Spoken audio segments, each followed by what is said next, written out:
ಗಗನಯಾತ್ರಿ ಶುಭಾಂಶು ಶುಕ್ಲಾ ಅವರ 14 ದಿನಗಳ ಅಂತಾರಾಷ್ಟ್ರೀಯ ಬಾಹ್ಯಾಕಾಶ ನಿಲ್ದಾಣದ ವಾಸ ಕಂಪ್ಲೀಟ್ ಆಗಿದೆ. ಅವಧಿ ಮುಕ್ತಾಯ ಆಗಿರೋದ್ರಿಂದ ಶೀಘ್ರದಲ್ಲೇ ಶುಭಾಂಶು ಶುಕ್ಲಾ ಅವರು ಭೂಮಿಗೆ ಮರಳುವಂತಹ ಸಾಧ್ಯತೆ ಇದೆ.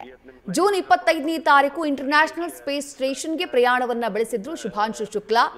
ಅಂತಾರಾಷ್ಟ್ರೀಯ ಬಾಹ್ಯಾಕಾಶ ನಿಲ್ದಾಣಕ್ಕೆ ಭಾರತೀಯ ತೆರಳಿದ್ರು. ಜೂನ್ 26ನೇ ತಾರೀಕು ಬಾಹ್ಯಾಕಾಶ ನಿಲ್ದಾಣವನ್ನ ತಲುಪಿದ್ರು ಶುಭಾಂಶು ಶುಕ್ಲಾ.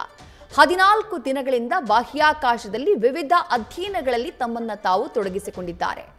ಹವಾಮಾನ ಪರಿಸ್ಥಿತಿ ಸರಿಯಾಗಿದ್ರೆ ಅದನ್ನ ನೋಡ್ಕೊಂಡು ಡಿಸೈಡ್ ಮಾಡಲಾಗುತ್ತೆ. ಶೀಘ್ರದಲ್ಲೇ ಶುಭಾಂಶು ಶುಕ್ಲಾ ಭೂಮಿಗೆ ಮರಳಲಿದ್ದಾರೆ.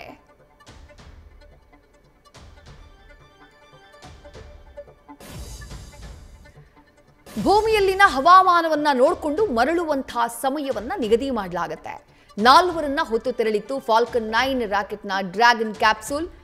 ಆ ಇಡೀ ಯಾನ ಯಾವ ರೀತಿಯಾಗಿತ್ತು ಅನ್ನೋದನ್ನ ಇಡೀ ಭಾರತ ಗಮನಿಸಿದೆ. ಇಸ್ರೋ ಹಾಗೆ ನಾಸಾ ಜಂಟಿ ಉಪಕ್ರಮವಾಗಿ ಆಕ್ಸಿಯಂ 4 ಯಾನ ಆಗಿದ್ದು ಬಾಹ್ಯಾಕಾಶದಲ್ಲಿ ಹಲವು ಪ್ರಯೋಗಗಳನ್ನು ಗಗನಯಾತ್ರಿಗಳು ನಡೆಸಿದ್ದಾರೆ. ಆ ಪ್ರಯೋಗಗಳು ಯಾವುವು ಅನ್ನೋದನ್ನ ನೋಡ್ತಾ ಇದ್ದೀವಿ.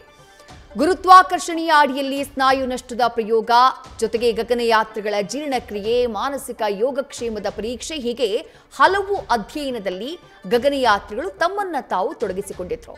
14 ದಿನಗಳ ಕಾಲ ಅದು ಮುಗಿದು ಹೋಗ್ಬಿಟ್ಟಿದೆ. 14 ದಿನಗಳ ಆ ಟೈಮ್ ಮುಗಿದು ಹೋಗಿರೋದ್ರಿಂದ ಎನಿ ಟೈಮ್ ಶುಭಾಂಶು ಶುಕ್ಲಾ ಭೂಮಿಗೆ ವಾಪಸ್ಸಾಗುವಂತಹ ಸಾಧ್ಯತೆ ಇದೆ.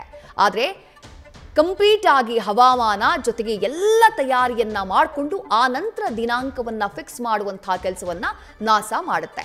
ಇದುವರೆಗೂ ಯಾವುದೇ ಡೇಟ್ನ ಅನೌನ್ಸ್ಮೆಂಟ್ ನಾಸಾ ಕಡೆಯಿಂದ ಆಗಿಲ್ಲ.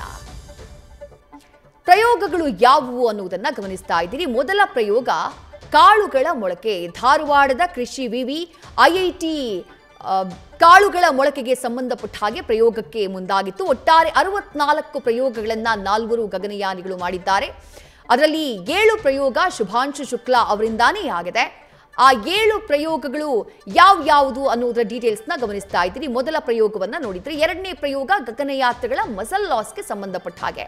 ಬಾಹ್ಯಾಕಾಶದಲ್ಲಿ ಗಗನಯಾತ್ರಿಗಳ ಮಸಲ್ ಲಾಸ್ ಬಗ್ಗೆ ಬೆಂಗಳೂರಿನ ಬ್ರೇಕ್ ಇನ್ ಸ್ಟೆಮ್ ಅಧ್ಯಯನವನ್ನ ಮಾಡ್ತಾ ಇದೆ. ಆ ಪ್ರಯೋಗವನ್ನ ನಡೆಸಲಾಗ್ತಾ ಇದೆ. ಮತ್ತೊಂದು ಟಾರ್ಡಿಗ್ರೇಡ್ ಐಎಸಿಯ ಕಠಿಣ ಪರಿಸ್ಥಿತಿಯಲ್ಲಿ ಈ ನೀರು ಕರಡಿಗಳು ಯಾವ ರೀತಿ ಸೂಕ್ಷ್ಮ ಜೀವಿಗಳು ಹೇಗೆ ಬದುಕುಳಿಯುತ್ತೆ ಅದ್ರ ಬಗ್ಗೆ ಅಧ್ಯಯನವನ್ನ ಮಾಡಲಾಗಿದೆ. 4ನೇದು electronic display. Indian Institute of Science ಏನಿದೆ ಅದರ ಬೆಂಗಳೂರಿನಿಂದ ಎಲೆಕ್ಟ್ರಾನಿಕ್ ಡಿಸ್ಪ್ಲೇ ಬಗ್ಗೆ ಅದರಿಂದ ಅವರು ಕಳುಹಿಸಿರುವಂತಹ ವಿಚಾರಗಳೇನಿದೆ ಅದನ್ನ ಅಧ್ಯಯನ ಮಾಡಲಾಗ್ತಾ ಇದೆ. 5ನೇದು ಖಾದ್ಯ ಸೂಕ್ಷ್ಮ ಪಾಚಿಗಳು.